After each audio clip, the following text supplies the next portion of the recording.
Welcome back, everyone. In part one, we met Ewele, a bright young girl with a hunger for knowledge and a dream of becoming a journalist. We followed her through her childhood and her impressive performance at Oke-Ira Grammar School. Now, let's see where life takes her next. Armed with her high school diploma and a heart brimming with ambition, Ewele set her sights on Delta State University, a prestigious institution known for its vibrant academic community and commitment to excellence. Ewele's academic prowess secured her a place in the mass communication program. Delta became her new playground, a place where she could hone her writing skills and expand her understanding of the world. Unlike many of her classmates who craved the fame and glamour of television news, Ewele was drawn to the power of investigative journalism. She believed in using her voice to hold the powerful accountable and shed light on the issues affecting ordinary people. 4 years at Delta were a whirlwind of learning, challenges, and triumphs.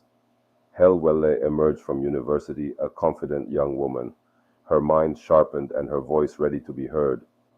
But before she could chase her journalistic dreams, she had a national duty to fulfill: the National Youth Service Corps, NYSC. Ewele's call to service landed her in Adamawa State, a far cry from the bustling streets of Lagos. The scorching sun, the unfamiliar landscape. It was a whole new world for the young woman. Assigned to a rural community, Ewele threw herself into her service with unwavering dedication. She organized workshops on hygiene and literacy, her clear voice resonating with the villagers. But amidst her work, a nagging feeling of weakness began to creep into her days. The relentless sun seemed to sap her energy, and a persistent ache settled in her bones. Ignoring the discomfort, Ewele attributed it to the unfamiliar climate and continued her work. However, the weakness intensified, chills racking her body at night. Worried by her deteriorating health, Ewele visited the local clinic. The kind but overworked doctor examined her and prescribed a battery of tests. Days turned into weeks, the tests inconclusive. All the while, Ewele received treatment for various ailments, none of which seemed to alleviate her suffering. Meanwhile, the anti-malarial medication she'd been faithfully taking offered no relief. Unbeknownst to her, the drugs were ineffective, a cruel twist of fate in a country plagued by counterfeit medicines. By the end of her service year, Ewele was a shadow of her former self. The villagers, heartbroken by their beloved teacher's condition, helped her, with assistance of other returning Corps members, to return back home to her family in Lagos. Reunited with her worried family, Ewele found solace in their love and care. Her parents spared no expense, taking her to the best doctors in Lagos. But the damage caused by the undiagnosed and untreated malaria had taken its toll. Months of misdiagnosis and ineffective treatment had left Ewele's body ravaged by the chronic illness.